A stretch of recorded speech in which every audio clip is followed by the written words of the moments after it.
तो हेलो दोस्तों, मैं अंशुम और एक बार फिर आपका बहुत बहुत स्वागत करता हूं आपके अपने यूट्यूब चैनल में जिसका नाम है मिस्ट्री ऑफ इंडियन कल्चर, जहां हम बातें करते हैं भारतीय संस्कृति से जुड़े हुए कुछ रहस्यों के बारे में। तो दोस्तों, जैसे थंबनेल देखकर आप समझ ही गए होंगे कि आज हम किस टॉपिक पर बात करेंगे।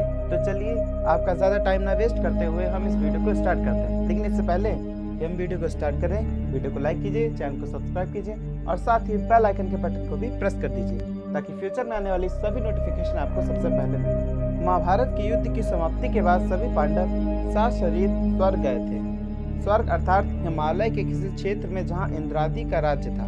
पांचों पांडव अपना राजपाट परीक्षित को सौंपकर जब स्वर्ग की कठिन यात्रा कर रहे थे, तब इस यात्रा में द्रौपदी भी उनके साथ गई थी। सभी चाहते थे कि हम सात शरीर स्वर्ग पहुंचे, परंतु रास्ते में कुछ ऐसा घटा कि एक एक करके सभी पांडव नीचे गिरकर मर गए, किंतु युधिष्ठिर ही ऐसे पांडव थे जो सात शरीर स्वर्ग पहुंचे। तो दोस्तों, जैसे कि पिछले वीडियो में हमने देखा कि कैसे बारी बारी द्रौपदी एवं सभी पांडव हिमालय से नीचे गिर जाते हैं और उनकी मृत्यु हो जाती है और फिर युधिष्ठिर ही सात शरीर स्वर्ग पहुंचते हैं। अगर वो वीडियो आपने अब तक नहीं देखा है तो मैं डिस्क्रिप्शन में उसका लिंक दे दूंगा, आप वहां जाकर उस वीडियो को देख सकते हैं। तो आइए दोस्तों, जानते हैं उसके आगे स्वर्ग में युधिष्ठिर और सभी पांडवों का मिलन कैसे हुआ। कहते हैं कि युधिष्ठिर ही एकमात्र ऐसे पांडव थे जिन्होंने सात शरीर स्वर्ग में प्रवेश किया था। स्वर्ग जाकर युधिष्ठिर ने जब अपने भाइयों को नहीं देखा तो देवताओं से कहा कि मेरे भाई तथा द्रौपदी जिस लोक में गए हैं, मैं भी उसी लोक में जाना चाहता हूँ। मुझे उनसे अधिक उत्तम लोक की कामना नहीं है। तब देवताओं ने कहा कि यदि आपको ऐसी ही इच्छा है तो आप इस देवदूत के साथ चले जाइए, या आपको आपके भाइयों के पास पहुंचा देगा। युधिष्ठिर उन दो देवदूतों के साथ चले गए। देवदूत युधिष्ठिर को ऐसे मार्ग पर ले गए जो बहुत खराब था। उस मार्ग पर घोर अंधकार था, उसके चारों ओर से दुर्गंध आ रही थी। इधर उधर शव पड़े हुए दिखाई दे रहे थे। लोहे के चोंच वाले कौवे और गीध मंडरा रहे थे। वह असिपत्र नामक नरक था।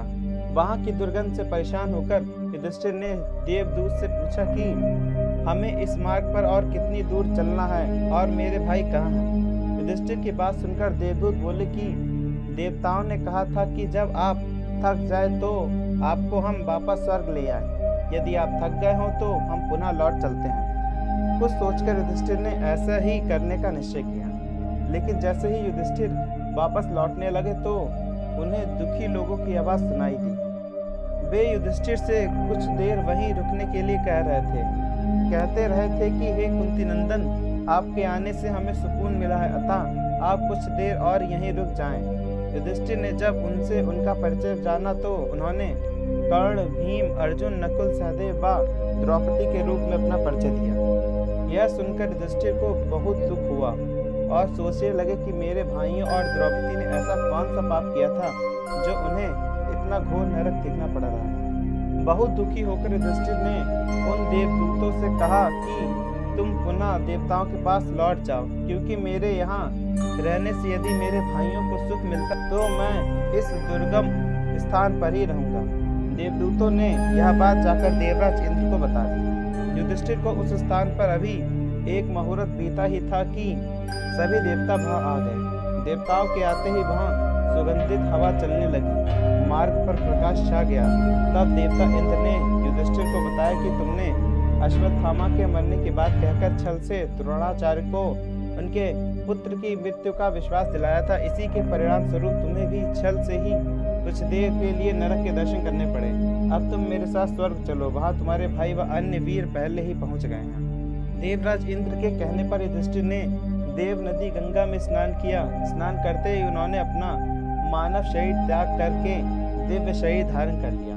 इसके बाद बहुत से महर्षि उनकी स्तुति करते हुए उन्हें एक स्थान पर ले गए जहां उनके चारों भाई कर्ण, भीम, धृतराष्ट्र, द्रौपदी आदि आनंद पूर्वक विराजमान थे।